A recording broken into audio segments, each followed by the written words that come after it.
Така е, како што ви наговестивме пред малку, утре е светскиот ден за откажување од пушењето цигари, па по тој повод повикавме денеска гостинка со која што ќе разговараме на оваа тема, доколку вие почитувани дел од вас кои што не гледате во моментот, се борите со тоа како да се откажете од цигарите, можеби токму во овие минути ќе го добиете одговорот. И велам добро утро на магистар по клиничка и советодавна психологија Елена Џебар. Добро утро.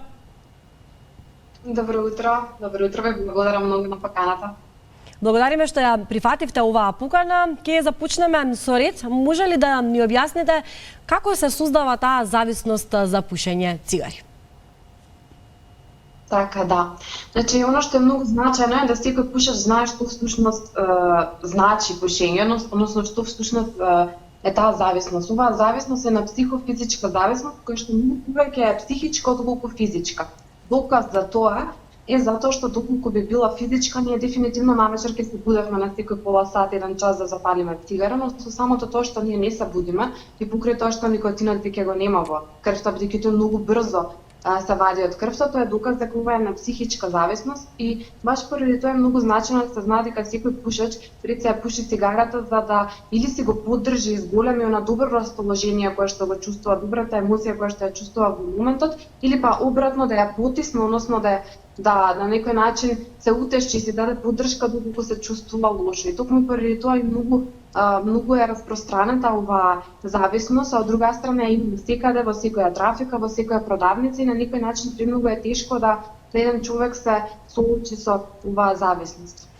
Да, кое е објаснувањето за тоа зошто им е толку тешко да се откажат? Значи, зошто со толку тежок проблем се соочуваат голем број од пушачите, чест на исклучоците? Кое е објаснувањето за тоа? И па ова е интересно дека тука многу големо влијание има и генетиката. Значи не секој пушач исто ќе делува на, значи не секој организам исто ќе делува на таа никотинска зависност. Затоа има разлика меѓу пушачите. Има некој кој што премногу брзо ја ствара таа зависност, има некој кој што има поголема отпорност. Оно што се случува е кога никотинот ќе влезе до клетките, до мозокот, тој тука се испушта допамин. А тоа ни прави да се чувствуваме убаво, тоа ни прави да се чувствуваме расположени и на некој начин на нашиот мозок делува како награда.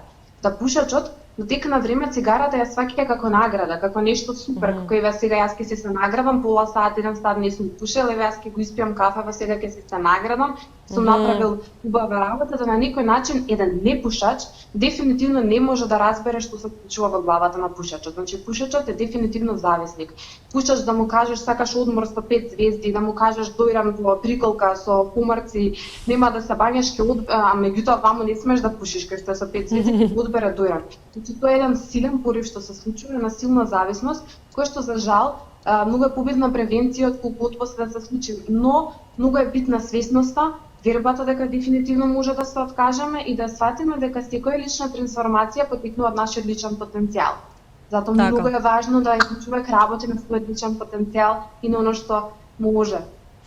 Така, предпоставувам дека е индивидуално за секого начинот на откажување, но еве да речеме генерално, како се одвива тој процес за да се откажеме од пушењето цигари?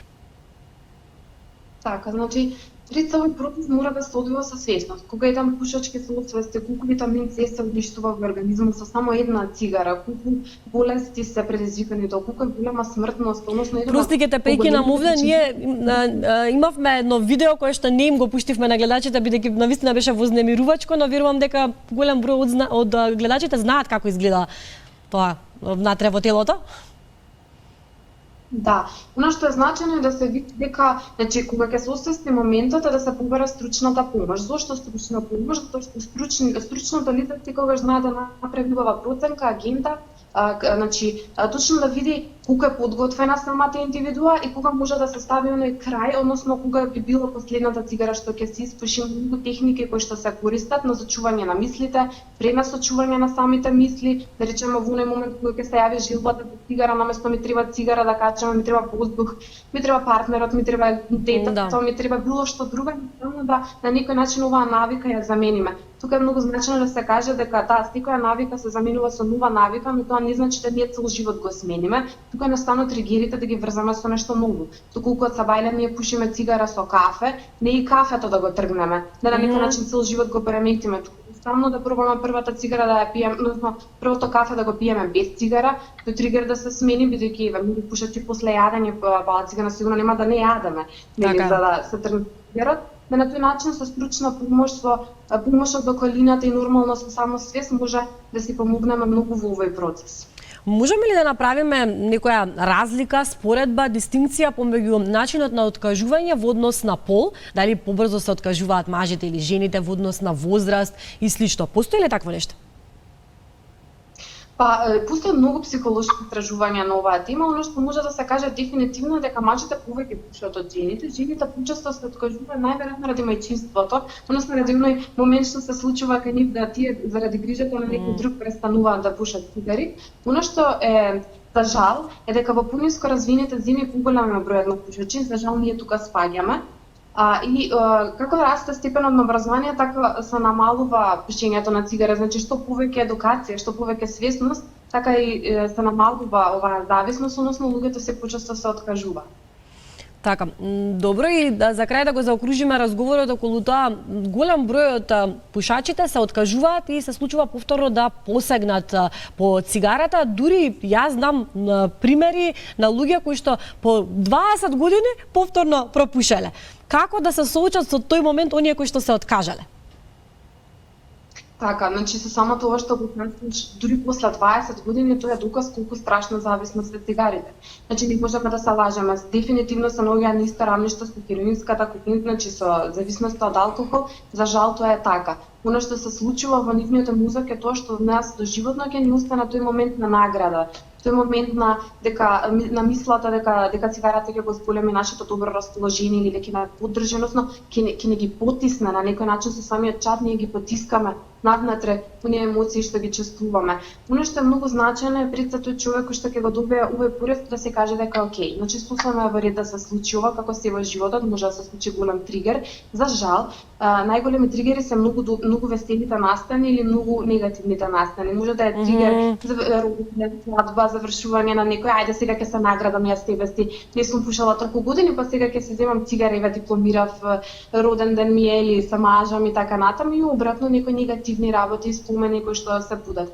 Многу е битна тука свесноста и одговорноста и да таа личност која што ќе почувствува дека му се враќа тој порив за цигари, ја побара повторно старата помош или не мора да е веќе стручна помош, бидејќи тој на некој начин веќе го знае начинот на кој што се откажал, да погледне назад во минатото што е она што му помогнало и го поддржало да ги откаже цигарите и да тој начин повторно го прави тоа, дали тоа ќе преку слушање на некој видеа, читање на некои книги, значи што е она што го ја заменила цигарата, пишување на дневник, вежбање, шетање, значи некои добри навики кои што се вметнале тука.